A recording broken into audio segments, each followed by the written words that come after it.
Jeseň má v sebe zvláštnu krásu. Všetko sa spomaľuje, dni sa skracujú a vzduch tak vonia zmenou a je to vlastne čas, kedy túžime po teple, pokoji a takej vôni domova. A práve preto mám dnes pre vás pripravenú nádhernú jesennú zmes do difuzéra, takú jemnú, hrejivú a povzbudzujúcu zároveň, takú, ktorá rozvonia domov, upokojí myseľ a ešte aj podporí vašu imunitu. Takže pripravme si difuzéry a začneme vôňou kadidla. Vôňou, ktorá je staršia ako chrámy. Vôňou, ktorá dýchá tichom, takým vnútorným pokojom a pomáha spomaliť, zhlboka sa nadýchnúť a cítiť prítomný okamih. Je to vlastne taký olej, ktorý prináša naozaj pocit, že všetko je v poriadku.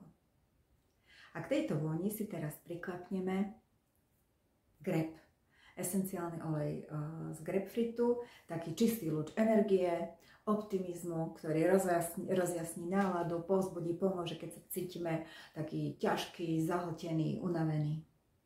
A ešte ho podporíme divokým pomarančom. Čistej vône, radosti, svetla, vďačnosti. Je to taký olej, taká vôňa, ktorá pripomenie naozaj, že aj obyčajný deň môže byť krásny. A nakoniec tam pridáme jednu kvapku škorice a klinčeka. Naozaj to sú také vône domova, koláčov, spomienok, prinášajú energiu, vlastne posilňujú telo, ale aj chránia v chladnom období. Takže ešte raz si povieme tu taký ten jednoduchý recept, ten zmes do difuzéra. Dáme tam 2 kvapky kadidla, 2 kvapky grapefruitu, 2 kvapky divokého pomaranča a prikvapneme 1 kvapku klinčeka a 1 kvapku škorice. Naozaj stačí týchto pár kvapiek a celý dom sa naplní vôňou takého pokoja a radosti.